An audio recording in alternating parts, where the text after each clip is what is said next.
Sauvez-moi l'enfant-ci. Sauvez l'enfant-ci. Je ne sais pas qui sont les parents de ces enfants. Mais je vous appelle à le sauver. Parce que cet enfant est déjà en train d'être détruit. Dans aucune des traditions, un chef mineur n'est exposé, n'est utilisé, n'est marionnettisé. Je ne peux pas me taire face à une action pareille. Parce que seulement dans la concession, lorsque le papa connaît son successeur, il se doit de l'éloigner. Et en Afrique, lorsque un parent décède et que son successeur est encore petit, ce qu'on doit faire, c'est quoi? 1. On doit éloigner le successeur. 2. On doit faire que tout le monde ne peut imaginer qui est le successeur. 3. On doit laisser que le successeur atteigne un âge de maturité. C'est-à-dire que quand il a réussi à avoir même un enfant et même une femme, avant de le montrer au public pour dire que voici le successeur de la concession. Combien de fois un chef? Vous ne pouvez pas vous lever aujourd'hui et parler des chefs traditionnels. Porter un enfant comme ça, qui ne connaît ni femme, qui n'a ni d'enfant, qui n'a ni conscience, qui est baigné dans l'ignorance et l'immaturité, l'habiller, mettre les colliers sur lui, des colliers de dents, alors que la dent représente quelqu'un qui a déjà fait des combats et qui a gagné.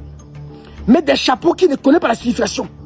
Savez-vous que ce chapeau qui pose sur la tête là, lorsque le chef met ce chapeau, c'est-à-dire que c'est un chef qui détient le commandement sur toute l'étendue du territoire. C'est-à-dire que les flèches peuvent sortir devant, derrière, à gauche, à droite et partout. Cet enfant connaît quoi? Toutes les personnes qui utilisent cet enfant pour avoir, je ne sais pas ce qu'ils cherchent derrière. J'interpelle les parents de cet enfant. Qu'il soit majesté, qu'il soit successeur, quoi qu'il soit. Et qu'on arrête de l'exposer comme ça. On n'expose pas le chef dans sa genèse en Afrique. S'il a succédé à son père, vous avez l'obligation, monsieur, de le chasser d'abord du village. Aller l'encadrer quelque part. Le suivre. Attendre qu'il atteigne l'âge au-dessus de 23 ans ou de 21 ans. Qu'il ait même un enfant et une femme. Vous le ramenez maintenant au village, vous l'intronisez et vous le publiez publiquement.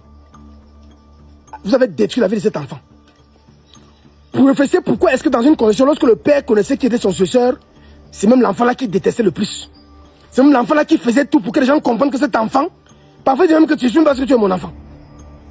Parce qu'un successeur ne doit jamais se faire voir ou connaître par les autres. Vous avez exposé cet enfant. Et quand je regarde l'avenir de cet enfant, il voit que vous l'avez détruit. Je ne sais pas si vous êtes des chefs quoi ou des chefs que vous êtes.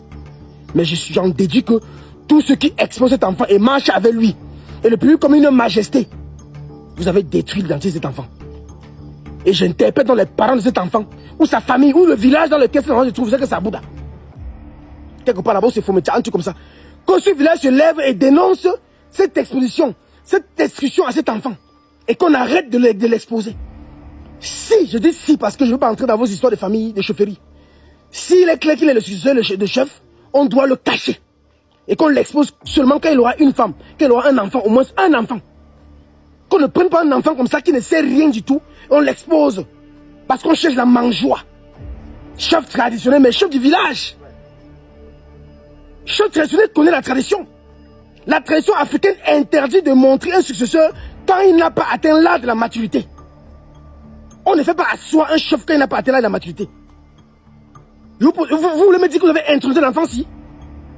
Est-ce que cet enfant a subi l'intronisation de la chefferie? Répondez à ma question. Les dignitaires, majestés que vous réclamez les titres. Est-ce que l'enfant, ce que vous exposez là, il a déjà un jour été intronisé pleinement dans la royauté mystique, initiatique, sacrée? Non. Parce que pour ça, il faut qu'il ait une femme. Que pendant qu'il est là, le lacam, que la femme le rejoigne. Il faut qu'il ait un enfant d'abord. Mais non. Donc le chef n'est pas initié. C'est un profane. Vous devez faire des sorties pour défendre que les gens ne mettent plus les attributs sur les gens. Lorsqu'ils ne sont pas initiés, cet enfant n'est pas un initié. Parce qu'il n'a pas encore la qualité de l'être.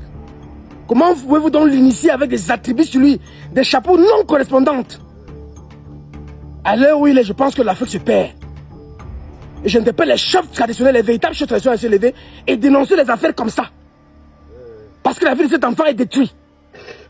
Le chef est chef coutumier traditionnel. Aucune coutume, aucune tradition ne dit qu'on expose un successeur à son bas âge. Apprenez. Armez-vous de science et de connaissances. et bâtissons l'Afrique ensemble. Mais ça, c'est une grosse bêtise. J'en ai vu déjà plusieurs fois.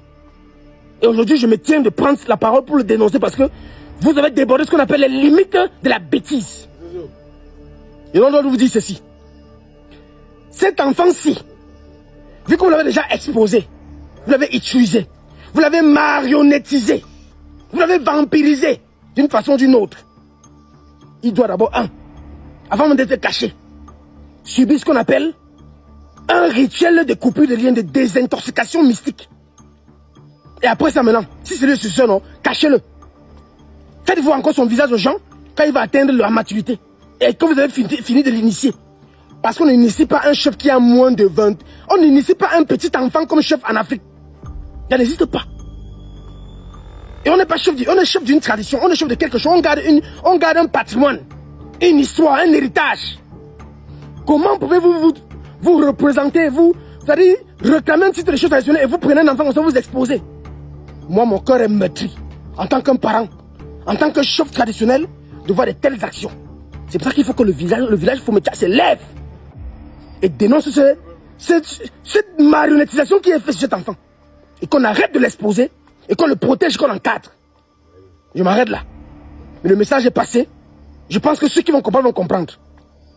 Parce que même dans aucun... C'est-à-dire, il n'y a pas un jour n'importe quel chef va se lever et dire que ça là est normal. Je m'arrête là. Moi, je dis aux gens, le chef, s'il est chef du village, ça veut dire qu'il a été nommé ou il a été suscité. Ça veut dire que maintenant, ça veut dire que quoi? Il ne connaît pas la tradition. Qu'est-ce qu'il doit faire? Il se soumet à l'apprentissage. Parce qu'un chef traditionnel naît chef traditionnel. Il n'avait qu'une connaissance transcendantale de souche qui le connecte au fondement de source. Mais vous là, qui utilisez l'enfant là, vous n'en êtes pas. Soumettez-vous à l'apprentissage. Initiez-vous à la connaissance traditionnelle, coutumière, africaine. Vous ne feriez pas ça si vous le saurez. Ou alors si vous le saviez. Ou alors vous le faites dans les intérêts personnels. Mais arrêtez, parce que là, c'est trop. J'ai dit et je réitère. L'Afrique et le Cameroun en particulier, les chefs traditionnels doivent se lever, doivent s'unir et apporter la valeur mystique, initiative sacrée dans le pays pour que les choses fonctionnent. Arrêtez de vous relier à l'État. Arrêtez de vous relier à l'administration. Non, laissez-les faire leur travail. Oh, tu l'as fait 20 ans, 20, 50 ans. Ça ne vous concerne pas. Un chef est en mission sur la terre. Il ne s'occupe pas de ce que l'État fait, ou qui fait quoi, ou qui est président, ou qui est préfet, qui est ministre. Ça ne lui sert à rien. Il a un peuple à conduire. Il est gardé d'un patrimoine qu'il doit transmettre.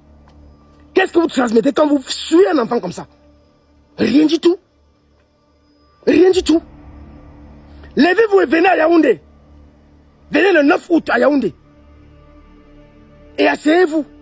Discutons. Au grand festival culturel traditionnel Zolé. Le jour s'est levé. Venez et discutons. Ou alors venez et apprenez ce qu'on appelle la tradition pure africaine. Et rentrez maintenant dispersés dans le village. Parce que les coutumes sont perdues. Les traditions sont perdues. C'est pour ça qu'on en fait des bêtises comme ça aujourd'hui. 9 août 2026. Yaoundé Hôtel La Falaise dès 10h. Et j'invite tout le monde à venir participer à cette grande, je vais l'appeler festival, grand festival culturel traditionnel qui va faire la démonstration des coutumes et de la spiritualité africaine. Qui va permettre que les gens comprennent que qu'est-ce qu'on fait quand on est, qu'est-ce qu'on fait quand on est. Si dans une condition le chaussure est petit, on fait quoi? Si le père est mort quand son chaussure est encore bébé, on fait quoi? Si on l'a déjà exposé, on fait quoi?